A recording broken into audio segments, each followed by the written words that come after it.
এটা খুবই দুর্ভাগ্যজনক।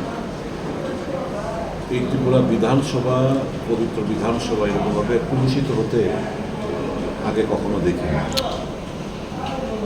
ঠিক আছে, শাসক গোষ্ঠী অ্যাডভান্টেজ, মেজরিটি সংখ্যাগরিষ্ঠতা ওদের অ্যাডভান্টেজ থাকবে, পাবে, সবটা ঠিক আছে, কিন্তু বিরোধীদের কথা বলতে দেবে না, এরকমভাবে অপমান করবে বিরোধী দল নেতাকে,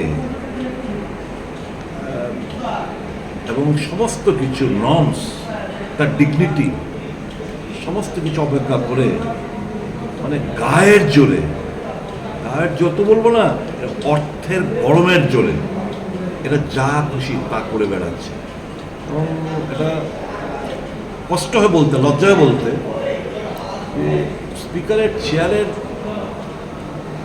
বসে যদি কেউ এই চেয়ারটাকে অবমাননা করে, এটা কিন্তু আগামী দিন এই যে যারা নতুন নতুন সভ্যরা এলেন, তারা কিন্তু ভাববে বোধহয় এটাই বোধহয় সিস্টেম, এভাবেই বোধহয় হাউসটা চলে।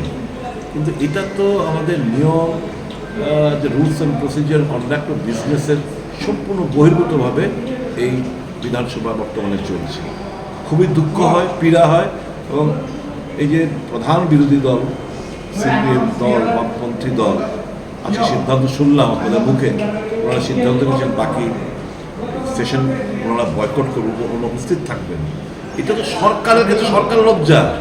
একটা বাজেট অধিবেশনে আমার অন্তত জানা নেই পুরো বাজেট অধিবেশন বিরোধী শূন্য, মানে প্রধান বিরোধী দল শূন্য থাকবে না, বাজেট পাস হয়ে যাবে।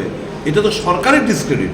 আমার এপিল থাকবে মুখ্যমন্ত্রীর কাছে, মুখ্যমন্ত্রীকে আমি আজকেও বলেছি দাঁড়িয়ে, আপনি ইন্টারভিউ করে জিনিসটা একটু সমাধান করুন। কিন্তু মুখ্যমন্ত্রীর ইতিবাচক ভূমিকা আমরা দেখতে পেলাম না। মুখ্যমন্ত্রী বললেন আমি তো কালকে রাওয়ানোর চেষ্টা করেছিলাম, এরকম শুনেনি, কেউ শুনেনি। আরে আপনার কথা তো আপনার দলের লোক শুনছে না। আপনি যখন দাঁড়ালেন, আপনার ট্রেজারি বেঞ্চের অধিকাংশ সভ্যরা তখন দাঁড়িয়ে হইচই শুরু করছে। কিন্তু ঠিক না, যা হচ্ছে নিয়ম বহির্ভূত, অনিয়ম, বেনিয়ম, যা মনে যা চাইছে, যেরকমভাবে চাইছে, সমস্ত উল্টাপাল্টা হচ্ছে এই বিধানসভা। তার গরিমা হারিয়েছে বিধানসভা।